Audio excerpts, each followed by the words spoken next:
क्या हो दोस्तों, अगर कोई आपसे पूछ ले कि पृथ्वी का झुकाव कितने डिग्री पर है, या मेन लाइन्स ही बता दीजिए, लैटिट्यूड्स बता दीजिए कि कहाँ है, कौन सा लॉन्गिट्यूड कहाँ है, या फिर आपसे कोई पूछ ले कि अर्थ पर कितने जोन्स होते हैं, तो आप कभी कभी कंफ्यूज हो जाते हैं इतने सारे सवालों से। तो मैं आपकी यही कंफ्यूजन दूर करने आई हूँ आज अपना ज्योग्राफी का सब्जेक्ट, एसएसटी का सब्जेक्ट लेकर, और जो आप अपने थर्ड से स्टार्ट कर और उसके ऊपर कोई भी पढ़ सकता है इसे, और अपनी नॉलेज को रिवाइज कर सकता है। और आप अपने बच्चों को ये दिखाइए और उनके दिमाग में ये फीड करा दीजिए कि हाँ, अर्थ कुछ है और इसके क्या क्या इम्पोर्टेंस हैं, क्या क्या चीज़ें हमें जाननी ज़रूरी हैं। तो चलिए, सबसे पहले आप मेरे चैनल को सब्सक्राइब कर लीजिए और अपने बच्चों को लॉकडाउन में मोबाइल देकर निश्चिंत हो जाइए कि हाँ, वो कुछ सीख रहे हैं। तो शेयर करना भी ना भूलिएगा। तो चलिए, हम अब अर्थ के बारे में पढ़ना स्टार्ट कर देते हैं। अर्थ यानी कि पृथ्वी के बारे में दोस्तों हमें क्या क्या याद रखना होता है। सबसे पहले इम्पोर्टेंट चीज़ कि हमारे पृथ्वी का जो है शेप कैसा है, यानी कि इसका आकार कैसा है, तो वो है स्फेयर। अब इस पे दूसरा याद रखना है कि सोलर सिस्टम में ये 3rd नंबर का प्लैनेट है। नेक्स्ट कि इसको एक ब्लू प्लैनेट कहा जाता है क्योंकि इसके 3 पार्ट में वाटर भरा है, जिसे परसेंट में 71% है, और इसके 1 पार्ट में लैंड है जो कि 29% है।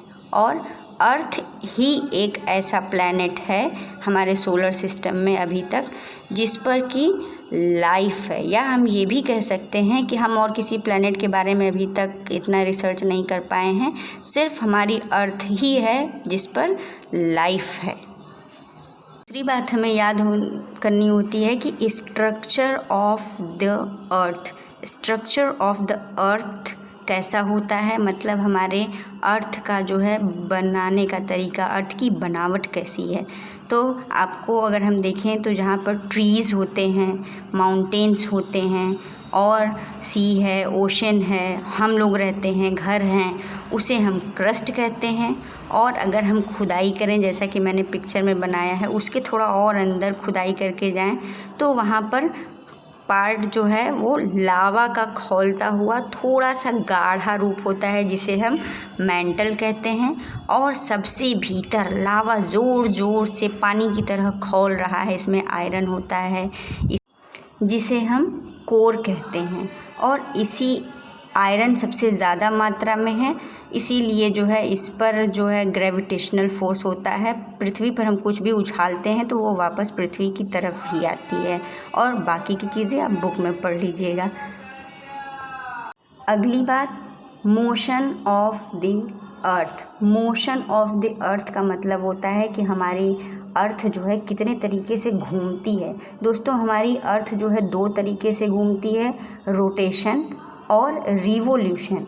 आपको पता होना चाहिए कि रोटेशन जो है हमारा 24 आवर्स में कंप्लीट होता है, यानी 1 दिन में, और जिसके कारण डे और नाइट बदलते हैं, डे नाइट चेंज हो जाते हैं। और रिवोल्यूशन 365 1 and 4 यानी कि पूरे साल लग जाते हैं सूरज का एक चक्कर मारने में, जिसके कारण सीज़न बदलता है। जैसा कि मैंने लिखा हुआ है, summer, winter, autumn and spring, और यहाँ पर 4 रंग भरे हुए हैं, जिससे आपको समझने में आसानी हो जाए कि रिवोल्यूशन से 4 मौसम बदलते हैं, 365 1/4 टाइम लगता है, और रोटेशन से डे और नाइट बदलते हैं। लैटिट्यूड्स, लैटी मतलब लेटी हुई। अर्थ पर कुछ इमेजिनरी लाइंस हैं, जैसे कि ये लेटी हुई लाइन है, जैसे आदमी लेट जाता है। बहुत सारी लाइनें होती हैं, कुल मिलाकर 180 लाइंस होती हैं। लेकिन जब हम ज्योग्राफी की बुक पढ़ते हैं, एसएसटी पढ़ते हैं, तो उसमें जब भी हमारी बात आती है किसी भी चीज़ की अर्थ के बारे में, तो मेनली हम जो है इन 5 लाइनों के बारे में पढ़ते हैं, जिसमें सबसे ऊपर देखिए नॉर्थ है और साउथ। ये लैटिट्यूड जो है क्या है, नॉर्थ और साउथ को आधा आधा भाग में बांटता है, यानी हाफ। अगर हम ये ज़ीरो, यहाँ पर हमने 0 डिग्री लिया हुआ है जिसे हम इक्वेटर कहते हैं, इस 0 डिग्री से आधा अर्थ ऊपर है और इस 0 डिग्री से आधा अर्थ नीचे है। जैसे हम नींबू को बीच में से काट लेते हैं, बिल्कुल उसी तरीके से। तो इन 5 लाइनों को बस हमें जानना है कि सबसे ऊपर वाली लाइन को आर्कटिक सर्कल कहते हैं और सबसे नीचे वाली लाइन को एंटार्क्टिक सर्कल कहते हैं, और इसी तरीके से आर्कटिक के नीचे वाली लाइन को ट्रॉपिक ऑफ कैंसर कहते हैं, और यहाँ पर एंटार्क्टिक के ऊपर वाली लाइन को हम ट्रॉपिक ऑफ कैप्रिकॉर्न कहते हैं। अब हमें ये जानना है कि बीच वाली लाइन जो बिल्कुल आधे आधे में हमारे अर्थ को डिवाइड करती है 2 इक्वल हाफ्स में, उसे हम इक्वेटर कहते हैं। अब आपको जानना ये है कि इक्वेटर कितने डिग्री पर है, Tropic of Capricorn, Antarctic Circle और Arctic Circle, Tropic of Cancer. आपको ये याद रखना है कि कैंसर ऊपर है और कैप नीचे है, ठीक है। तो सबसे पहले हमें क्या लिखना है, बिल्कुल ऊपर अर्थ के लेटी हुई लाइनों में 23 1.5 ऊपर लिख देना है और नीचे 23 1.5, ठीक। फिर हमें बीच वाली लाइन को 0 कर देना है और उसके ऊपर नीचे 66 1.5 और 66 1.5। आप ये नाम याद रख लीजिएगा, और जिस पैटर्न में मैंने बताया है कि ऊपर नीचे जो है 23 1.5, 23 1.5 और 23 के ऊपर 66 और इसके नीचे 66 और बीच में 0।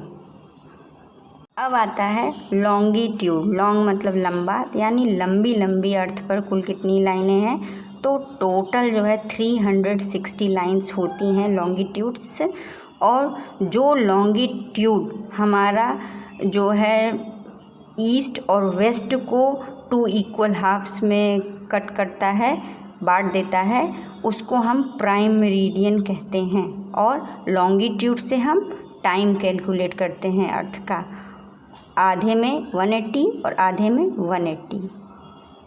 दोस्तों, अगर आपको पढ़ना अच्छा लगता है तो प्लीज़ आप मेरे चैनल को सब्सक्राइब कर लीजिए। तो चलिए आगे हम अपने अगले टॉपिक पर आते हैं, डोमेन ऑफ द अर्थ। अर्थ पर जो है कितने डोमेन होते हैं। लेथोस्फेयर, जिसे हमने ब्राउन कलर से किया है, लेथोस्फेयर मतलब ज़मीन होती है। दूसरा बायोस्फेयर, बायोस्फेयर में लिविंग थिंग्स आते हैं, पेड़ पौधे जीव जंतु।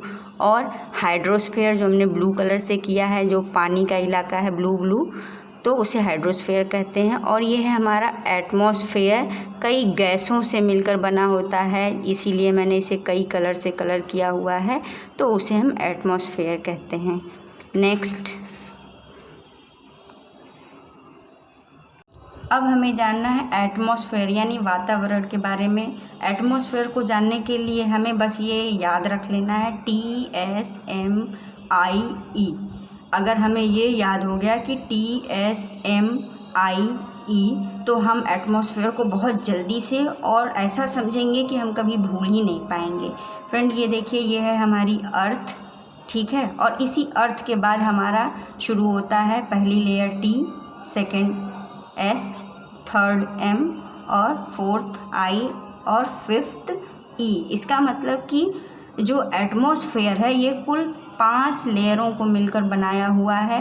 एटमॉस्फेयर का मतलब होता है कि गैसों का जो है एक आवरण पृथ्वी पर, जो कि पृथ्वी को सुरक्षित रखता है।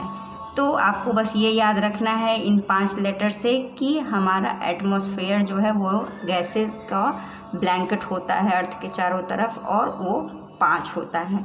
अब हम जान लेते हैं कि TSMIE को क्या कहते हैं और इसकी इम्पोर्टेंस क्या है। तो सबसे पहले आप याद रखेंगे T फॉर ट्रोपोस्फेयर, जिसमें एरोप्लेन उड़ती है। S फॉर स्ट्रेटोस्फेयर, जिसमें हॉट एयर बलून्स उड़ते हैं। और नंबर 3 पर है M फॉर मेसोस्फेयर, जिसमें शूटिंग स्टार्स, तारे वारे टूटते हैं और यहीं पर जलकर खाक हो जाते हैं, इसीलिए हम तक नहीं पहुंचते हैं। और नंबर 4 पर हमें याद रखना है कि T या I फॉर एग्नोस्फेयर या T फॉर थर्मोस्फेयर, जिसमें लाइटनिंग, थंडरिंग, बिजली चमकती है, ये सब काम होता है। और 5th नंबर पर आता है एग्जोस्फेयर, जिसमें स्पेस है, यहाँ पर हम सैटेलाइट छोड़ते हैं। आप चाहे तो इसका नोट भी बना लेते हैं। और अगर आपने सिर्फ ये याद कर लिया या मेरा ये वीडियो दिन भर में 4 बार भी आपने सुन लिया, तो आपको एटमॉस्फेयर के बारे में सारी ज़रूरत की नॉलेज आपको हो जाएगी।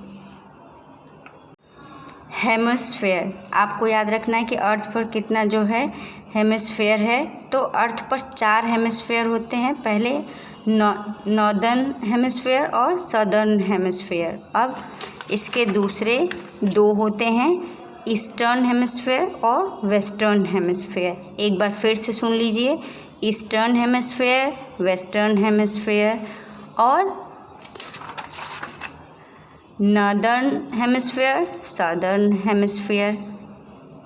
दोस्तों, हमारे हेमिस्फेयर में नॉर्दर्न हेमिस्फेयर और सदर्न हेमिस्फेयर को इक्वेटर बताता है 0 डिग्री से, कि नॉर्दर्न आधे में ऊपर नॉर्दर्न हेमिस्फेयर है और नीचे सदर्न हेमिस्फेयर है। इसी तरीके से हमारा ईस्टर्न और वेस्टर्न जो है हेमिस्फेयर हमारी प्राइम मेरिडियन लाइन बताती है। प्राइम मेरिडियन लाइन, ये याद रखना होगा कि प्राइम मेरिडियन लाइन ईस्टर्न और वेस्टर्न हेमिस्फेयर बताती है। अब हम पढ़ेंगे अर्थ पर कितने हीट जोन्स होते हैं। तो आपको बस ये याद रखना है कि अर्थ पर अगर कोई भी पूछे कि कितने जोन हैं, तो बस हम बोलेंगे कितने जोन्स होते हैं, 3 जोन्स होते हैं। ऊपर और नीचे जो है फ्रिजिड जोन होता है, जो कि जमा हुआ होता है बर्फ़ से, और बीच का जोन जो है हमारे अर्थ पर वो टॉरिड जोन कहलाता है, जो बहुत गर्म है, इसलिए मैंने रेड कलर से लिखा है। और इस टॉरिड जोन के ऊपर नीचे जो है टेम्परेट जोन, यानी कि मिक्सचर, नॉर्मल जो है टेम्परेचर होता है। जब हम किसी कंट्री के बारे में पढ़ते हैं कि वहाँ का क्लाइमेट कैसा होगा, वहाँ की पेड़ पौधे कैसे होंगे, फॉरेस्ट कैसा है, तो इसमें ये हमारे जोन्स जो है हमें अर्थ के बारे में जानने में हमारी हेल्प करते हैं। तो अगर आपको ये वीडियो पसंद आया हो और कोई भी स्टूडेंट हो, कोई भी मम्मीज़ हो जो टाइम नहीं निकाल पाती हैं, या किसी को भी जानना हो, तो उसके लिए ये बहुत ही हेल्पफुल है। तो प्लीज़ लाइक, सब्सक्राइब और शेयर ज़रूर करें।